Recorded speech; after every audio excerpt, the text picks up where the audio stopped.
Big boss Malayalam season 7 ആവേശകരമായി മുന്നേറുന്ന സാഹചര്യത്തിൽ കഴിഞ്ഞ ദിവസം എല്ലാ മത്സരാർത്ഥികളെയും നിർത്തിപ്പൊരിച്ചാണ് ലാലേട്ടൻ ബിഗ് ബോസ് വീട്ടിൽ നിന്ന് പടിയിറങ്ങിയത്. ഇനിയൊരു വാണിംഗ് ആർക്കും തന്നെ ഉണ്ടാവില്ല എന്നു കൂടി ഓർമ്മപ്പെടുത്തിയാണ് ലാലേട്ടൻ ബിഗ് ബോസ് വീട്ടിൽ നിന്ന് പടിയിറങ്ങിയത്. എന്നാൽ ഇത്തവണത്തെ ഒരു മത്സരാർത്ഥികൾക്ക് പോലും ലാലേട്ടന് ഒരു വിലയുമില്ല എന്നുള്ളതാണ് വാസ്തവം.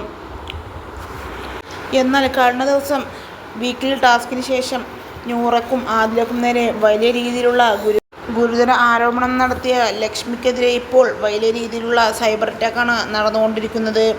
ലക്ഷ്മിയെ ബിഗ് ബോസ് വീട്ടിൽ നിന്ന് പുറത്താക്കണമെന്നും പിന്നെ അവളുടെ ചെലവിലാണോ ഇരുവരും ജോലിയെടുത്ത് അന്തസ്സായി ജീവിക്കുന്നത് എന്നെല്ലാം ചോദിച്ച് നിരവധി പേരാണ് ഇതിനോടകം തന്നെ രംഗത്തെത്തുന്നത്.